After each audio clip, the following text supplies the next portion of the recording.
अयोध्या के महाराज दशरथ के पुत्र भगवान राम अपने धर्म और सत्य की रक्षा के लिए अयोध्या से वनवास पर गए।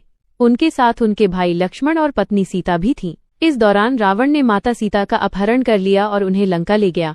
राम जी ने ये अपहरण देखा और अपने भक्तों, वानरों और योद्धाओं की सेना को संगठित किया। इस दौरान हनुमान जी की भूमिका सबसे महत्वपूर्ण थी।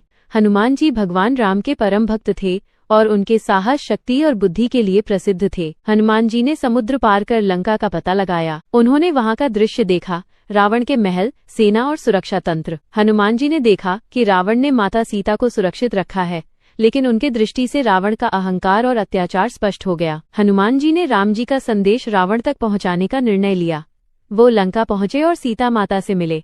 उन्होंने सीता माता को आश्वासन दिया कि राम जी शीघ्र ही उन्हें मुक्त करेंगे, लेकिन इस दौरान रावण के सैनिकों ने हनुमान जी को पकड़ लिया। रावण ने उन्हें धमकाया, लेकिन हनुमान जी ने साहस नहीं खोया। उन्होंने अपनी शक्ति का प्रदर्शन किया और लंका के महल में आग लगाने का निर्णय लिया। हनुमान जी ने महामानव शक्ति का प्रयोग किया और लंका में आग लगा दी। उन्होंने अपने पूंछ में आग पकड़कर महलों, रावण की सेना के शिविर और अन्य महत्वपूर्ण स्थानों में आग फैला दी। लंका की आग इतनी प्रचंड थी कि रावण और उसकी सेना भयभीत हो गए। हनुमान जी की इस कार्रवाई से लंका जलने लगी। रावण ने कई प्रकार की चालें और शस्त्र प्रयोग किए, लेकिन हनुमान जी की शक्ति और बुद्धि के आगे वे असफल रहे। हनुमान जी ने रावण के सैनिकों को परास्त किया और लंका में भय पैदा किया। हनुमान जी ने लंका जलाने के बाद समुद्र पार कर राम जी के पास लौटकर ये समाचार दिया। राम जी और उनकी सेना ने इस जानकारी के आधार पर लंका पर आक्रमण किया और रावण का संहार किया। रावण का वध होते ही लंका की धरती पर शांति छा गई। वर्षों से आतंक, अहंकार और अधर्म के बोझ से दबी लंका आज पहली बार मुक्त हुई। श्री राम ने रावण का अंत कर यह सिद्ध कर दिया कि चाहे शत्रु कितना भी बलवान क्यों न हो, अधर्म का अंत निश्चित है। विभीषण को लंका का राजा घोषित कर श्री राम ने धर्म का राज्य स्थापित किया और माता सीता को सम्मान सहित अपने पास बुलाया। अग्नि परीक्षा के बाद माता सीता की पवित्रता संपूर्ण जगत के सामने प्रकट हुई। इसके बाद श्री राम ने लंका से अयोध्या लौटने का निर्णय लिया।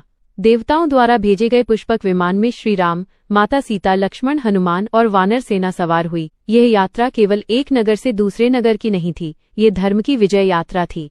आकाश मार्ग से जाते समय श्री राम ने माता सीता को उन सभी स्थलों को दिखाया जहां उन्होंने वनवास के वर्षों में कष्ट सहे थे। पंचवटी, चित्रकूट और दंडकारण्य, हर स्थान मानो बीते हुए संघर्षों की गवाही दे रहा था। अयोध्या में उस समय भरत राज्य संभाल रहे थे। उन्होंने 14 वर्षों तक राज सिंहासन का त्याग कर श्रीराम की खड़ाओं को ही राजा माना और स्वयं तपस्वी की भांति जीवन बिताया। जैसे ही भरत को श्रीराम के आगमन का समाचार मिला, उनकी आंखों से प्रेमाश्रु बह निकले।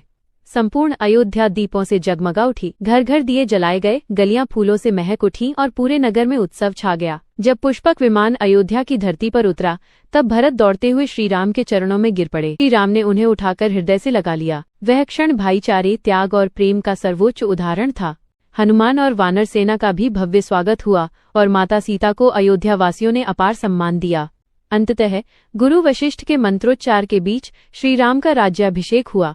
ये केवल एक राजा का तिलक नहीं, बल्कि राम राज्य की स्थापना थी, जहां सत्य, करुणा, न्याय और धर्म सर्वोपरि थे। राम राज्य में कोई दुखी, भूखा या भयभीत नहीं था। रावण वध से अयोध्या वापसी की ये कथा हमें सिखाती है कि चाहे अंधकार कितना भी गहरा हो, अंत में विजय सदैव धर्म की ही होती है। श्री राम मर्यादा, कर्तव्य और आदर्श का जीवंत स्वरूप हैं। यह कथा पूर्णतः काल्पनिक है। इसका उद्देश्य केवल भक्ति और प्रेरणा है। अगर आपको ये वीडियो अच्छा लगे तो फॉलो और सब्सक्राइब जरूर करें और ऐसी ही सच्ची भक्ति वाली कहानियों के लिए हमारे साथ जुड़े रहें।